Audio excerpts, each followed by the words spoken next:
Okay, we're continuing in Siman Kuf Chav Sif Tesvav, and to talk about the following a question of whether someone who becomes a ger needs to tevel his dishes, which is to say, the simple first approach you take to it is the person yesterday this dish is owned by a guy, and today the dish is owned by a yid. So if something goes from the ownership of a guy to that of a yid, it should need to. In fact, Rav Vosner or Rav Yashiv, that's how we see it should be. I mean, yesterday it was a guy's cup, today it's a yid's, and therefore he should have to do Tevillas Keilim for it. So we're going to talk about some people who agree or disagree, but Rabbi Weiss looks at it, he says, how come until recent times, basically there's nobody talks about it. There's one Darky Jew who brings someone who speaks about it, but basically no one ever spoke about it. And to Rabbi Weiss, that's like the most convincing argument that in fact you're not having Tevillas Keilim, because or else somebody would have mentioned this idea that it has to be. So we'll talk about soon why he thinks it's not having Tevillas Keilim. But to him, he's like, if nobody says that until now, we're not the first person who met a ger. They were him all the time. Someone would have mentioned this then, and therefore he thinks that he's convinced that in itself, that pushes him to say, I'm sure there's going to be no mitzvah Tevillas Keilim. Okay, so why taka should there not be Tevillas Keilim? When I said they're going from the ownership of a goy to that of a yid. So Rav Yosef says, he says it strongly. Rosh Hashanah speaks about it a little bit, but Rav Yosef says the answer is like this. The Gemara says when it wants to know whether if you borrow a kli from a guy, you have in Tevillas Keilim, the Gemara says, Lo yishanu el b'kuchen, you only kill that a kelim that are bought from the guy. Chemaisa shahaya, avol she'umu lay. Borrowed kelim are not chayav because they're not chemaisa shahaya. They didn't switch ownership the same way that it happened in the time in the war with Midian when the Torah gives us the mitzvah of Tevillas Keilim, and only if the transfer was similar to that case is it chayav in Tevillas Keilim. So a person who borrowed a kli is not like Kamaisa Shahaya, so it's not chayav in Tevillas Keilim. We also spoke about it briefly. The Torah says, he says, even if you hold Uman Kana B'Shvach Kli, which is its own question, but he says, even if you would hold like that, still, if an Uman who's a guy has the ownership of Uman Kana B'Shvach Kli, it's not the Yid who gets it back from him, who now takes back ownership of his Kli, is not chayav in Tevillas Keilim because Ki Lo Yidami L'Maisa Shahaya. It's not like the Maisa Shahaya where they had a more traditional ownership and not the Uman Kana B'Shvach Kli type of ownership, and therefore you're not chayav in Tevillas Keilim for if the guy had just Uman Kana B'Shvach Kli. That's how the Torah said it. But the point is, and it comes up in a bunch of different other situations, that there's only Tevillas Keilim for its Kamaisa Shahaya, and therefore, when he says any case that's noticeably different than the way it was the case of the Klei Midyan is not chayav in Tevillas Keilim. And here there's a very dramatic difference, because usually what happens is when you get a kli from a guy, it's the kli which changes ownership. It goes from belonging from person A to person B. It goes from belonging to the guy to belonging to the yid. But over here, it's the opposite. The kli didn't move any place. The person is the one who changed. So the person changing is nothing like the case of Klei Midyan, where it was the kli who changed ownership, and therefore it's not chayav in Tevillas Keilim. Ravadi has a different version of the same kind of a thing, which is, he says, is over here, it actually, for a fraction of a second, is hefker.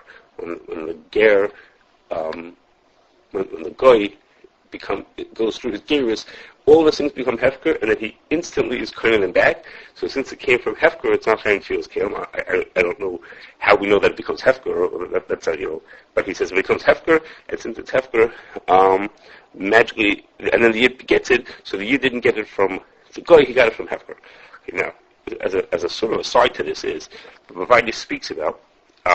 He says that these reasons, let's say the reason it's not Kamaisa Shahaya, would be a reason why it's a reason for those who hold that if a person is a mumar and then he does tshuva, he shouldn't be chayav in Tevillas Keilim. Which is to say in many ways, we have a rule that a mumar is dina ka'akum. So when this person is in din, he's treated like an akum, and then he does tshuva, and he comes back to being the yid, so then there are those who thought, well, if so, the kli that he owned went from being owned by mumur dinik akum to a yid? And if so, it should be high. If so, the Keilim should be hiding Tevillas Keilim. So Raya wants to say, no, it's not Kamaisa Shahaya, and therefore, since it's not Kamaisa Shahaya, therefore, there's no Chiv Tevillas Keilim. He has other reasons. He says maybe he's more strong about it, that Mumur Dinik Hakim is not for everything. And this thing would not be Mumur Dinik Hakim. Okay, but anyhow, but for this point, he says that this would be a reason also why the Mumur would not Tevel his Keilim when he gets back to being, when he finishes, when he does his tshuva. He also says that's the reason why the Yidden weren't Tevel the Keilim by Matan Torah. When we treat them as if they were Gerim, they went from being just a regular people to being Klal Yisrael. So he says that they also didn't have to Tevel the Keilim for the same reason, that it was a transfer of the person rather than transfer of the Kli, and therefore there's no Chiv of Tefillah. Now, these reasons that we mentioned, these reasons that Rav is saying about a Mumur, are not going to help if a Yid bought a Kli from the Mumur before he did tshuva. That means, on Sunday he was still a Mumur, and only on Monday did he do tshuva. And on Sunday somebody bought a Kli from him. According to these reasons, if we treat him truly like an Akum, then we would say is, if he's Mumur Dinik Akum, and I buy a Kli from a guy, then I have to do Tevillas Keilim. Okay, the other reasons would still apply. Okay, if others who speak about that, Shai about the Mumur, there's nothing nature about it. The Tevillas quotes some Sefer who's Meko. Rav Moshe is Meko about it. Rav Osman says you should do Tevillah without a bracha. Anyhow, back to our case of the Ger. So what Rav is saying is that it's not Kamaisa Shahaya. Since it's not Kamaisa Shahaya, so therefore there's no Chiv of Tevillas Keilim. So Rav Osman explains what the counter argument that is, or what's wrong with what he said. He said is that when we say that there's a rule that it has to be Kamaisa Shahaya, Kamaisa Shahaya only means that the type of ownership has to be the same types of ownership. Like, for example, we say is the Yid has to take ownership, not just borrow it. Like it has to be Kamaisa Shahaya. We have to the guy has to have an ownership, a real ownership, not just a sort of type of ownership called Uman Kanim Shvach Kli. So it talks about the type of ownership that people have to say Uman Kanim Shvach Kli. But over here, it's not a question of ownership. It's a full ownership. The question is just the method of kinyan. In the case of Klei Midyan, the method of transfer happened through a kinyan, and over here, the transfer happened through the person, changing himself into being something else. But that doesn't make a difference. We don't care about the method that it changed ownership from one person to the other. As long as it went from a pure ownership of a guy to a pure ownership of a Yid. I mean, think about it like this. What would happen if, why wouldn't we say, in the case of Klei Midyan, the ownership changed through the kinyan called Kibush Muhammad. That's how they changed ownership. And everybody else who buys it gives someone $1 and he makes a kinyan Mashiach on the Kli. So you don't say, it's a different kind of a kinyan. Of course, what you say is, it changed ownership. So it changed ownership. So he says, Kamaisa Shahaya only has to do with how much ownership the guy and the Yid had during this changeover. But otherwise, he thinks that's not a reason to party from Tevillas Keilim. Okay, so that's what we said so far is a more, if you want to say, a more traditional or more halachic explanation for why a ger is not would or would not be chayv in Tevillas Keilim. And the Shem Shmuel brings from his father, David Nezer, a different reason, a different type of reason. He says is that when a ger becomes a Yid, and the guy becomes a Yid through his gerus, that goes through his own tefillin, that's what finishes his gerus. So he says that, so not only does the tefillah increase the kedusha for the person himself that makes him into a Yid, but that same tefillah also lifts up all of his things that he has also. So according to this, the Geras Keilim really do need Tevillas Keilim, but they actually have a Tevillas Keilim without getting wet. When he goes into the mikveh, it's as if they had a tefillah also. And if they had a tefillah also, then they did. They went from being a goy to a Yid, and they went through a kli. They went through a tefillah of their own. That's a little different kind of a reasoning. Most of the other poskim were pretty surprised by this and did not accept it. But that's what he brings from Rav Eliezer. This won't work for a mumor.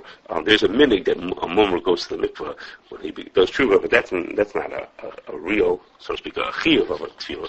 So for the mumor, then this reason would not work for the mumor. Okay, so it comes out in halacha l'maisa. It seems to me that there are 4 different ways. It seems to me that the people act about this shayla about whether ger should tevel his keilim.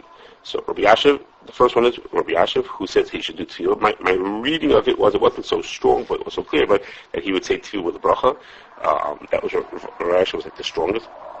Rav Vosner says that a ger should do tefillah, but he should do tefillah without a bracha.